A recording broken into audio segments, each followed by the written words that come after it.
বন্ধু বিদ্যুৎ নায়কের বিদ্যুৎ কুনারের জন্য ও আমার ভাইয়ের মতো বন্ধু, তো ও সব বিষয়ে জড়িয়ে থাকে আমার যাই হয়। তো ও যাদবদার সঙ্গে আমার সম্পর্ক ঘটিয়ে দেয়, পরিচয় করিয়ে দেয়। তো যাদবদাকে আমরা ক্রিয়েটিভ ডিরেক্টর হিসেবে নিযুক্ত করি। তো যাদবদার সঙ্গে কাজ করতে যেটা মনে হয়েছে যে উনি খুবই ভোলা মানুষ। ওনার আর্থিক দিকে কি ব্যাপার আছে আমি এখন পর্যন্ত টের পাইনি, কিন্তু কাজ নিয়ে ভীষণ প্যাশনেট, এটা আমি মনে এসছে আমার, আমি ফিল করেছি। তো উনি আরও ভালো ডিরেক্টরের খোঁজে আমাদের এরকম অ্যাক্টর, এরকম ডিরেক্টর, তাদেরকে কাটাকাটি করছি এবং জুড়েও দিচ্ছি, এটা একটা মজার সার্জারি বলতে পারো হয়েছিল। এবং এটা নিয়ে অভিষেককে আমি অসংখ্য ধন্যবাদ দেবো যে এরকম একটা তারকা সম্মিলিত ক্যামেরার সামনে ও একদম নার্ভাস না হয়ে যে অ্যাকশন কাট বলতে পেরেছে, সাংঘাতিক ব্যাপার। মেটেরিয়ালগুলো খুব ভালোই পেয়েছিল। দাঁড়িয়েছি আমার বুকে এবং আমাদের পরিচালক এবং আমাদের রাইটার সাথে কোথায় দেখতে পাচ্ছি যাদববাবু আসুন, আপনারা আসলে ভালো হয়, তাহলে আমাদের মনে হবে কমপ্লিট হলো পুরো জিনিসটা। ফিল্ম বানিয়েছিলাম আমরা, সিনেমা। তো প্রডিউসার আছেন, আমরা অ্যাক্টররা আছি, ডিরেক্টর এসে যাবে, রাইটার এসে যাবেন এবং এডিটার এসে যাবেন। এদের জন্য একটা জোরে হাততালি প্লিজ। আমি খুব মজাদার একটা এক্সপিরিয়েন্স ব্যাক স্টেজ শুনছিলাম অভিষেক বাবুর কাছ থেকে। অভিষেক বাবু এর আগে অনেকবার বুম্বাদার সঙ্গে কাজ করেছেন, কিন্তু এই প্রথমবার দুজন ডিরেক্টরকে ডিরেক্ট করছিল। আচ্ছা স্যার, শেফ দামান উনি প্রিপেয়ার করেছেন, বুম্বাদা, সৃজিত দা, শেফ দামান উনি প্রিপেয়ার করেছেন আপনাদের জন্য। Thank you so much.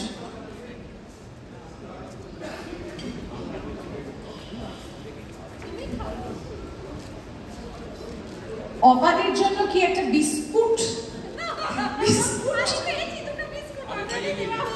ওদের কাছে পালস আছে কিন্তু, হ্যাঁ, দে হ্যাভ পালস। জোরে হাততালি। Thank you so much, thank you. এই প্লেটসগুলো নিয়ে নাও সব করে। এর বিজ্ঞাপনে অভিনেতার সঙ্গে কাজ করা তো একটা বিষয়, তবে ডিরেক্টরের সঙ্গে অভিনয় করা, দুজন ডিরেক্টর অভিনয় করছে এক ফ্রেমে, হ্যাঁ, কেমিস্ট্রিটা real on screen off screen exactly মিশ্রণটা কিরকম ছিল? দারুণ ছিল। এবং কিছু কিছু গল্প হয়, কিছু কিছু স্ক্রিপ্ট হয়, কিছু কিছু আইডিয়া হয় যেটা মানে এক লাইনেই বাজে না। তো আমার যাদববাবু যখন আইডিয়াটা বলেন, প্রথম লাইনেই শুনে বলছেন যে হ্যাঁ এটা তো আমি করবো, মানে এনে চিন্তা ভাবনা করার কিছু নেই। কারণ the idea was so good, so interesting. So thank you যাদববাবু, আপনি যেখানে থাকুন না কেন। ও আচ্ছা, ভেরি ভেরি ভেরি খুব ভালো আইডিয়া। আর আসলে 14 বছর আগে আমার একটি ছবিতে একটি সংলাপ যে দৈবভাবে 2025-এ এসে প্রযোজ্য বা টপিক্যাল হয়ে উঠবে, সেটা আমি বুঝতে পারিনি। তো সেই শুট টেনে যদি বলি যে ভাগডাল নেসেসিটি হতে পারে, বিরিয়ানি লাক্সারি হতে পারে, কিন্তু বসুমতী চাল দুটোই, লাক্সারিও নেসেসিটিও। সো সেই জায়গায় দাঁড়িয়ে চিন্তা নেই, একজন আলাদা পেমেন্ট আমি। তো না, but it was an incredible experience. খুব খুব মজা হয়েছে। আর সবচেয়ে ভালো হয়েছে যেটা হলো যে সকাল থেকে শুট করতে করতে গিয়ে ঠিক খাবার মুহূর্তের যে শটটা, সেটার সাথে লাঞ্চ টাইম কোইনসাইড করে যায়। তাই ক্যামেরা রোল করার পর আমি জিজ্ঞেস করেছিলাম যে এই শটের মাংসটা কি খাওয়া যায়? সো খুব অথেন্টিক হয়েছে ওই শটটা, যেখানে আমরা প্রচন্ড কোকগ্রাসে গিয়েছি এবং খাচ্ছি। অ্যাটলিস্ট আমার ক্লোজ আপটা তো খুব অথেন্টিক ছিল। কেজির একটা কমপ্লেন আছে যে কেজির ভালো পিস পাই না। আমারটা আমি বলতেই দেবো। সেটা হচ্ছে যেই বললো যে এরপরে লাঞ্চ ব্রেক, তো খেতে শুরু করলো। বাটিতে যতটুকুনি সুন্দর করে মাংস, কি আশ্চর্য, ডিরেক্টর সাহেব ওখানে বসে রয়েছে, উনি বলেন আর কিন্তু কিচ্ছু খাবেন না এর মধ্যে থেকে, হ্যাঁ, ওগুলো শটের জন্য রেডি করা। এত সুন্দর দেখতে বেগুন ভাজা, সেটা নাকি খাওয়া যাবে না। ডাল অপূর্ব, খাওয়া যাবে না। খাবারের থেকে ধোঁয়া বেরোচ্ছে এক অদ্ভুত পদ্ধতিতে, সেটাও আমি এখন বলছি না। হ্যাঁ, এই সমস্ত হচ্ছে, কিন্তু বললো যে মাংস বাটিটা ঠিক আছে, ওটা তোমরা শটে ব্যবহার করতে পারো। উল্টো দিকে সৃজিত মুখার্জি, কে আটকাবে? আমি শটের জন্য অল্প অল্প খাচ্ছি, চোখের নিমেষে বাটি শেষ। সিনটা শেষ হতে হতে আমি যখন খাচ্ছি তখন আর মাংস নেই। আমাকে বলে আপনাকে লাঞ্চে এনে দেবো। আমি ঠিক আছে, লাঞ্চে যেটা এলো ওটা একটা পাইরেটেড মাংস। হ্যাঁ, কোথাকার আমি জানি না, খুবই নকল একটা মাংস। আসলে আমি কৌশিক গঙ্গোপাধ্যায়কে দুটো ছবিতে ডিরেক্ট করেছি, তো আমি জানি উনি ওয়ান টেক আর্টিস্ট, সো আমি তাই জন্য একটু বেশি করে মাংসটা খেয়েছিলাম, যার না টেকের করার সম্ভাবনা নেই। Thank you so much for having আর এই দুজনের মাঝখানে আমি ছিলাম, ঠিক আছে? আর আপনি কিছুই খাচ্ছিলেন না। যে সিনেমাটা একটু করে দেখবেন, সেখানে এদের এই যে ঝগড়াটা সিনেমায় দেখবেন দুজন পরিচালক অভিনেতা হিসেবে, এটা কন্টিনিউসলি শুটিং এর সময় আমরা বলি না বিহাইন্ড দ্য সিনে একই রকম জিনিস চলছিল। মানে মাংসটা কিন্তু খেয়ে নিচ্ছি, মাংসটা কিন্তু শেষ হয়ে যাচ্ছে না, আর আমি বসে কোনোটা টাচ না করে শুধু দুজনকার এক্সপ্রেশন। এবং দাদা পরের দিনও পর্যন্ত আমাদের শুটিং এ বলছে কি করে খেলো বলতো অত। Thank you so much. Can we have a huge round of applause for all the four of them? এবার আমাকে আর আমার দুজন পরিচালকের সঙ্গে অভিনয় করার সুযোগ, আর তারপরে একটি গল্প শোনালো, সেটা হচ্ছে আমার অবাদির সঙ্গে। হ্যাঁ, অবাকে আমি অনেক ছোট থেকে দেখেছি, অবার সঙ্গে প্রত্যেকটা কাজ আমার ভীষণভাবে মানুষজন মনে রেখেছে, এবং ওটা খুব সুন্দর, এবং এই পুরো জার্নিটা আমার কাছে অসম্ভব ভালো লেগেছে। সো সেই জন্যে আমি হ্যাঁ বলেছি, এবং আমি বলছি যে আজ থেকে 5 বছর পরে প্রসেনজিৎ কেন হ্যাঁ বলেছে এটাও মানুষ মনে রাখবে। বসুমতির চাল, কিন্তু আমার যেটা প্রথমে মনে হয়েছিল যখন আমার কাছে খবর আসে বা আমার টিমের সঙ্গে বসা হয়, তারপরে পরবর্তীকালে যখন আমি আমাদের যিনি বসুমতী চালের কর্ণধার, তার সঙ্গে এবং তার পুত্র এবং কন্যা পরিবার, তারা এসে আমার সঙ্গে মিট করে, আমার প্রথম যেটা মনে হয়েছিল যে পশ্চিমবাংলার থেকে তারা শুধু এখন আর পশ্চিমবাংলায় নেই, তারা ছড়িয়ে পড়েছেন দুবাই থেকে, মালয়েশিয়ার থেকে, নানা জায়গায়, এবং সেটা আমাদের পশ্চিমবাংলায় তৈরি করা একটি ব্র্যান্ড। আমার প্রথমত ওই জায়গাটা আমাকে ভীষণভাবে নাড়া দিয়েছিল যে আমাদের একটি ব্র্যান্ড এইভাবে ছড়িয়ে পড়তেন চারিদিকে, এবং সেটা পরবর্তীকালে পশ্চিমবাংলাটা আমি মনে করি ভারতবর্ষের চারিদিকে ছড়িয়ে পড়বে। তারপরে যেটা আমাকে অ্যাট্রাক্ট করেছে, ভেরি অনেস্ট, আসলে একটু আগে কারা বলছিলেন, আপনি ওদের বললেন এই সুপারস্টার বা স্টার, আমি এদের নিজেকে বলি জ্যেষ্ঠ পুত্র, অথবা বলি আমি অরুণ চ্যাটার্জি, আমি দ্য ইন্ডাস্ট্রি, রাইট? এই দুটোর মধ্যে একটা, এদের আমাকে বলা হোক আমি ইন্ডাস্ট্রি, অথবা আমাকে বলা হোক আমি জ্যেষ্ঠ পুত্র। স্টার কথাটা বড্ড আমাকে একটু নাড়িয়ে দেয়, আমাকে কেউ স্যার বললে আমি বলি আমাকে দাদা বলো, বম্বেতেও আমি সবাইকে বলি আমাকে দাদা বলো অথবা পিসি বলো, আই উইল বি হ্যাপি। তারপরে যখন ওরা গল্পটা বললেন, আমার পরিচালকের সঙ্গে আমি কাজ করেছি, ওকে কোথাও দেখতে পাচ্ছি না, যখন গল্পর কনসেপ্ট মনে করলো, তার মানে আমাকে প্রথম যেটা অ্যাট্রাক্ট করেছে, যেটার জন্য আজকে আমি সবাইকে এখানে ডেকে পাঠিয়েছি, যে এই দুজন ভদ্রলোক, সৃজিত মুখার্জি এবং Kaushik Ganguly. Srijit Mukherjee was very kind, যে তার প্রথম ছবি থেকে তিনি আমাকে কাস্ট করেছেন। কৌশিক গাঙ্গুলিকে আমাকে অনেক প্রুফ করতে হয়েছে যে আমি অভিনয় করতে জানি জানি জানি জানি। তারপরে সেই ভদ্রলোক আমাকে পরপর 5টা ছবিতে কাজ করেছেন। Thank you so much Kaushik. আর অভিনেতা হিসেবে আমি ওকে ঈর্ষা করি, প্রচুর কাগজে লিখেছি, প্রচুর জায়গায় করেছি। গল্পের মধ্যে যেটা আছে সেটা হচ্ছে যে আমার দুজন মোস্ট ফেভারিট ডিরেক্টরের সঙ্গে আমি অভিনয় করার সুযোগ পাচ্ছি। অভিনয় করার সুযোগের জন্য আমরা অনেক কাজ করি, যে একজন বড় অভিনেতার সঙ্গে সুযোগ, বা একজন খুব মারাত্মক, আমি যেমন ঋত্বিকের সঙ্গে অভিনয় করতে আমি পছন্দ করি, মানে চ্যালেঞ্জ দেয়। সেইভাবে যখন আমাকে বলা হলো যে আসলে তো আমরা সম্পূর্ণ নই পরিচালক ছাড়া, আমাদেরকে যেরকমভাবেই আপনারা দেখেন পর্দায়, তার পেছনে যে মানুষটার সব থেকে বেশি অবদান থাকে সেটা হচ্ছে একজন পরিচালক এবং কাহিনীকার এবং চিত্রনাট্যকার। আসার সময় আমরা ইন্টারভিউ দিচ্ছিলাম বাইরে, তখন সৃজিত একটা দারুণ কথা বলেছে, যে ডিরেক্টররাই জানে কত ধানে কত চাল একটা ছবি বানাতে গেলে। হ্যাঁ, সেই কারণে খুবই আনন্দ লাগছে। এবং এই সময়টা, এই বিজ্ঞাপন, তার ব্যবস্থা করা, যাদববাবুর সাথে যোগাযোগ, উনি সমস্ত স্ক্রিপ্ট পাঠানো, পুরো পদ্ধতিটা এমন নয় আমরা সারা বছর ধরে বিজ্ঞাপন করে বেড়াই, এরকম নয়। কাজেই এরকম একটা গুরুত্বপূর্ণ বিজ্ঞাপন। আর বসুমতী চাল এমন একটা জিনিস, মানুষের ঘরে ঘরে সারা ভারতবর্ষে পৌঁছে যাচ্ছে।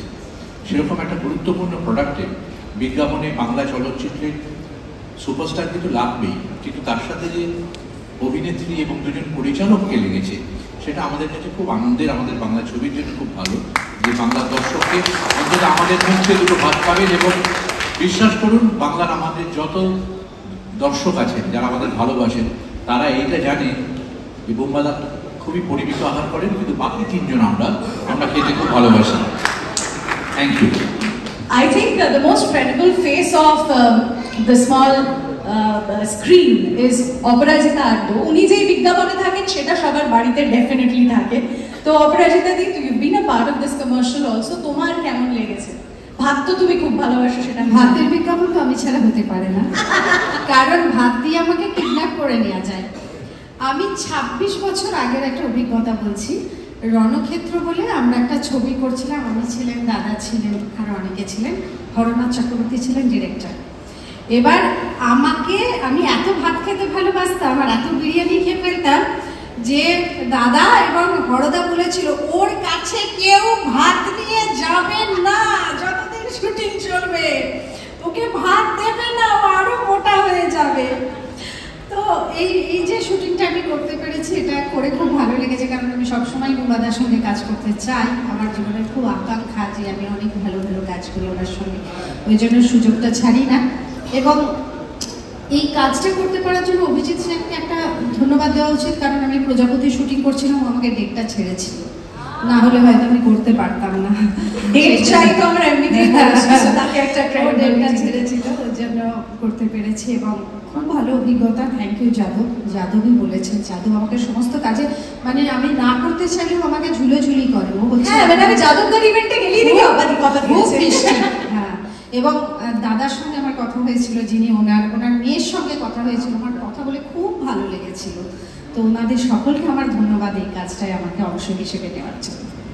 বোম্বাদা, তুমি তো দুটো চাল খাও না গুনে গুনে, এটা কি করে সম্ভব বলো তো? কে বিশ্বাস করবে যে এই লোকটা ভাত খায়? হ্যাঁ, ভাত খাই না খাই, হয়তো কম খাই, তো ভাত ছাড়া তো সম্পূর্ণ হতে পারবো না। সেটা আমাদের জন্মদিন থেকে শুরু করে পুজোয় আসছে, মায়ের ভোগ থেকে শুরু করে, হ্যাঁ হয়তো ভাতটা একটু মানে কোয়ান্টিটিতে একটু কম খাই, কিন্তু হাতে মাছে আমরা তো ভালো হয়েছে, এটা তো অস্বীকার করার কিছু নেই। সো বোম্বাদার স্কিনের জেল্লার পিছনে কিন্তু ভাত রয়েছে। অফকোর্স ভাত ইজ ভেরি ইম্পর্টেন্ট। আমার মনে হয় কোয়ান্টিটিটা একটু বেশি কম হতে পারে, কিন্তু ভাত ইম্পর্টেন্ট।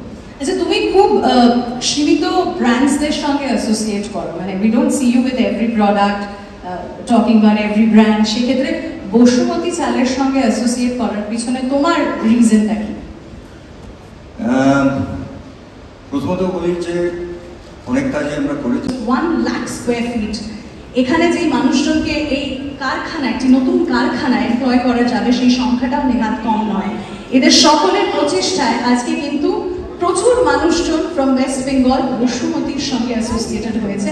এবং এই পুজোয় তাদের নিবেদন, এই পুজোয় তাদের বিনোদন, এই চারজনের হাত ধরে। সো 5টা চমক আমরা প্রথমেই দেখি নেব কি তাদেরকে, কিন্তু তার আগে আমার মনে হয় যে আরেকবার ডেকে নিতে চাই একটু স্টেজে। আমাদের সঙ্গে রয়েছেন S K. Rabiul Haque, MD of Bardhaman agro products India private limited. Sir, আপনি যদি একটু স্টেজে আসেন। প্রসেনজিৎদার সঙ্গে তোমাকে অনেক কাজ করতে দেখা যায়, সেটা নিয়ে বলবো না, মানে স্পেসিফিক্যালি যে এইখানে যে কাজটা করেছো, এইখানেরও তো একটা আলাদা অভিজ্ঞতা আছে নিশ্চয়ই। এক্স্যাক্টলি, প্রসেনজিৎ চট্টোপাধ্যায়ের সঙ্গে সবসময় আমি কাজ করতে পেলে সমৃদ্ধ হই, এবং এই জন্যই রাজি হয়েছে এই কাজটা করতে আরও বেশি, যে ওনার সঙ্গে ফ্রেম শেয়ার করতে পারবো। প্লাস আমার এনাদের সঙ্গে কথা বলে খুব ভালো লেগেছে, তো আমার মনে হয়েছে এনাদের সঙ্গে আমি কন্ট্রাক্টে থাকলে ভালোই হবে। নেই করে শুধু ভাত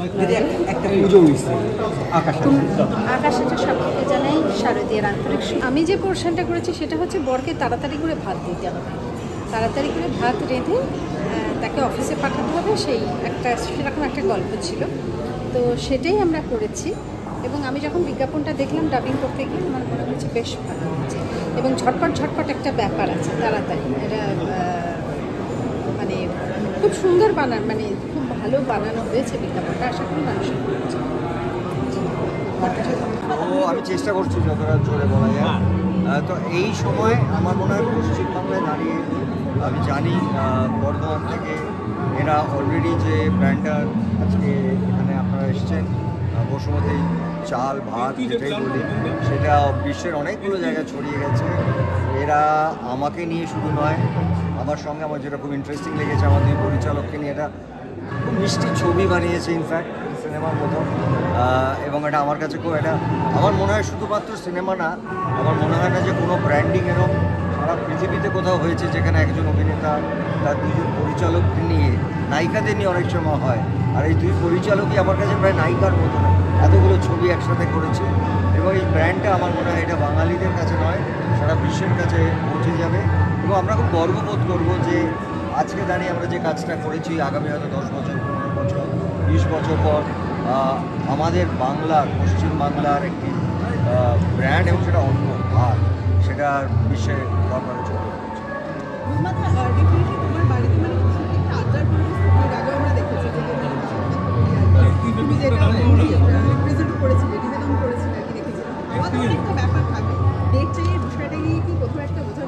দেখো, আমার বাড়িতে যখন গল্প নিয়েও আসে তখন আমাদের ওই অর্ডার দিয়ে দেয় সব, যে আজকে লুচি খাবো, আজকে ভাত খাবো, আজকে বিরিয়ানি খাবো, আজকে এটা খাবো। কারণ কাজের মধ্যে মধ্যে এটা, আর আমার সঙ্গে এদের যা সম্পর্ক, ওই আবদারটা ওরা করতে পারে।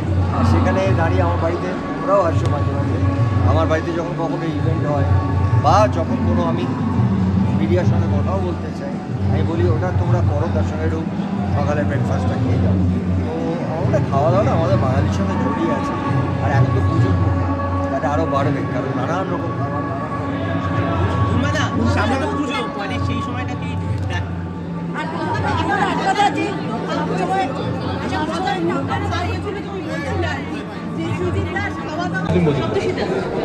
বসুমতী রাইস ব্র্যান্ডের সাথে যুক্ত হয়ে কেরকম লাগছে? খুব ভালো লাগছে, এবং পরিচালকরা যে বিজ্ঞাপনে যুক্ত হচ্ছেন সেটা আলাদা করে আরও ভালো লাগছে।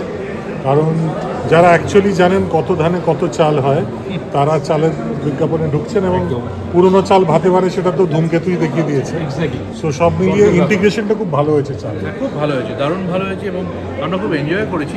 একটাই মনে খেদ আছে, আমাদের ভেবেছিলাম বাড়িতে একটা করে বস্তা পাঠিয়ে প্রযোজক সেই সব কিছু পাঠাননি। আমি করে বললাম আমাদের কিছু একটুখানি মিনিকেট পাঠিয়ে দাও, মিনিমাম অন্তত মিনিমাম মিনিকেট, কিন্তু খুব ভালো হয়েছে, খুব মজা হয়েছে। যে কনসেপ্টটা ওরা মানে করেছে, ফর্মুলেট করেছে যে তোমরা বুম্বাদার বাড়িতে খেতে গেছো, ডেট চাইতে গেছো, এবং বুম্বাদা তোমাদেরকে এই রাইসটাই খাইয়েছে, এবং তোমরা সন্তুষ্ট হয়ে মানে উনি ডেট দিয়ে দিয়েছে। তো তখন আর ওনার সঙ্গে ডেট নিয়ে আর কথা বলার ইচ্ছে ছিল না। অরিজিনালি কোনোদিন হয়েছে এরকম? না, অরিজিনালি কোনোদিন কখনো এটা হয়নি। কারণ অ্যাকচুয়ালি বুম্বাদা খুব সিস্টেম্যাটিক মেথডিক্যাল একজন মানুষ। বুম্বাদার মাথায় একদম সব মানে বছর ক্যালেন্ডারটা ঠিক থাকে, যে এই সময়টা অতনুদা, এই সময়টা কেজি, এই সময়টা শ্রীজি, শিবুর সাথে অনেকদিন কাজ হয়নি, কাজ হলে শিবু, তো এটা একদম মাপা থাকে। সো ওই ডেট নিয়ে একসাথে গিয়ে দেখা করার ওই ব্যাপারটা করতে হয় না, এরকমই হয়, মানে ফোনে কথা হয় যে কে কখন করবে, সবাই জানি ও কখন শুরু করবে। ও এখন যদি পেনের খাপ খুলে ফেলে সেটাও আমি জানতে পারি যে লিখতে বসেছে।